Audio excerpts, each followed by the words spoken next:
plupart des gens ne se posera jamais de questions sur ce que le scientisme nous dit.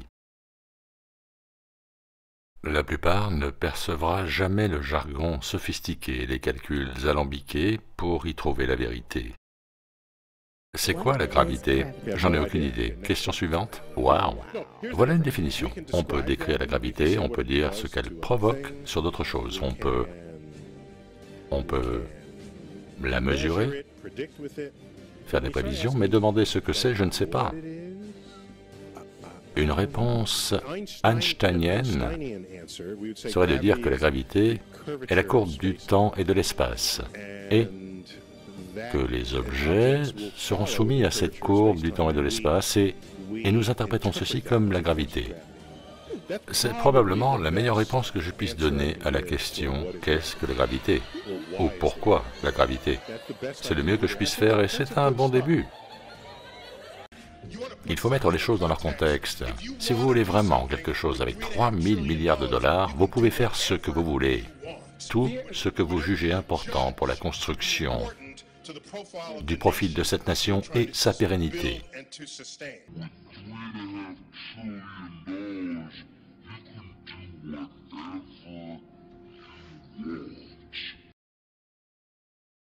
Et si ce qu'il voulait était de vous empêcher de découvrir la vérité, en serait-il capable? Même si je pense qu'argumenter sur le fonctionnement du globe ressemble à un débat sur la couleur de la robe à pois que portera la licorne lors des prochaines réjouissances sous-marines,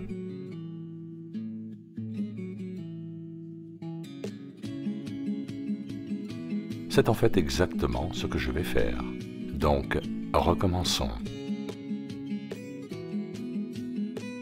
On nous dit que la vitesse orbitale de la Lune est de 3683 km/h et donc qu'elle réalise une révolution complète autour de la Terre en 27,3 jours. La Terre, elle, tourne à une vitesse de 1670 km/h à l'équateur et réalise une rotation complète en 24 heures. Jusque-là, ça va? Vous me suivez? Il m'a été précisé avec insistance que l'éclipse allait d'est en ouest, car la vitesse orbitale de la Lune, située à plus de 380 000 km, est plus rapide que celle de la rotation de la Terre. Ce à quoi je réponds: « Oh, vraiment ?»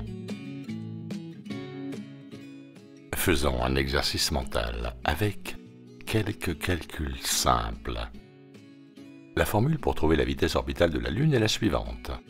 On multiplie pi par 2, puis par le résultat de la distance de la Lune du centre de la Terre, divisé par sa période orbitale ramenée en heures. Voici la formule avec les valeurs exprimées en miles. On a donc une vitesse orbitale de 3683 km/h. Et voici comment la Lune nous apparaît ici sur Terre.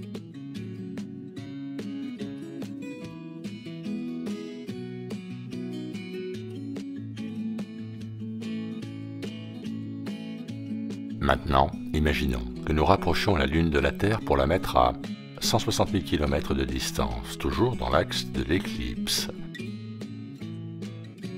mais légèrement plus petite pour garder la bonne perspective dans le ciel.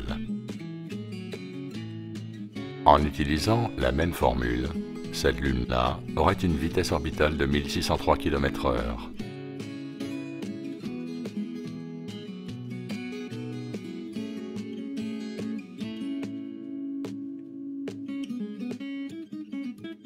Et apparaîtrait visuellement identique à ce que nous voyons habituellement.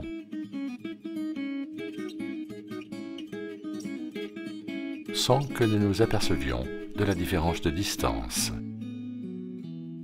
Maintenant, si on continue de la rapprocher à, disons, 16 000 km de la Terre, toujours parfaitement alignée sur l'éclipse, mais encore un peu plus petite pour maintenir la perspective visuelle.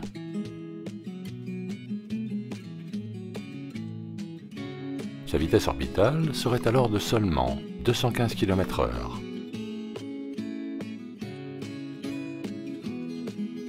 Mais à nouveau aucune différence visuelle entre une Lune qui orbite à 3683 km/h et une Lune qui orbite à 215 km/h, en ce qui concerne notre perception depuis la Terre.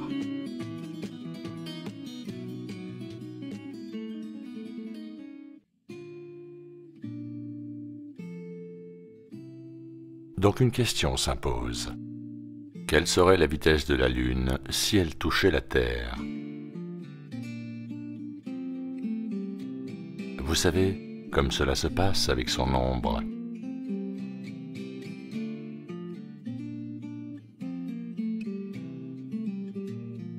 Bonne question. Eh bien toujours en utilisant la même formule qui donne sa vitesse orbitale lorsqu'elle est à 383 000 km. On obtient la vitesse de 61 km/h. Je précise que la valeur distance indiquée en miles dans la formule, 3959, représente le rayon équatorial de la Terre, c'est-à-dire 6370 km. L'ombre ne se déplacerait donc qu'à 61 km/h. Ce qui veut dire que si nous vivions sur un globe en rotation, l'ombre due à l'éclipse ne pourrait se déplacer que d'est en ouest à presque 1670 km/h, vitesse de rotation de la Terre à l'équateur, et non pas d'ouest en est. Alerte au non-sens.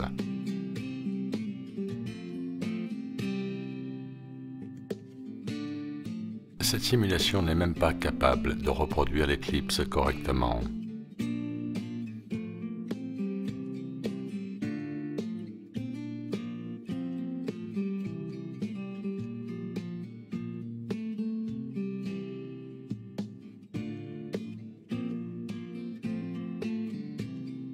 Je suppose qu'à cet instant, nombre d'entre vous sont curieux de savoir comment exactement l'ombre d'une éclipse peut se déplacer d'ouest en est. Facile.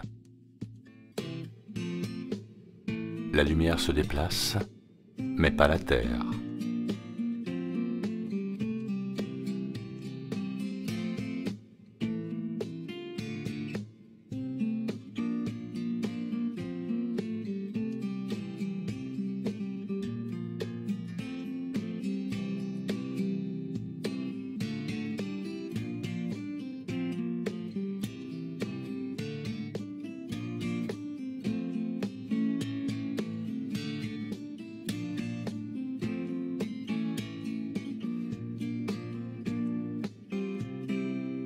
Il est dit dans la Bible que le soleil, la lune et les étoiles furent créés le 4e jour, pour réguler les saisons et servir de symbole.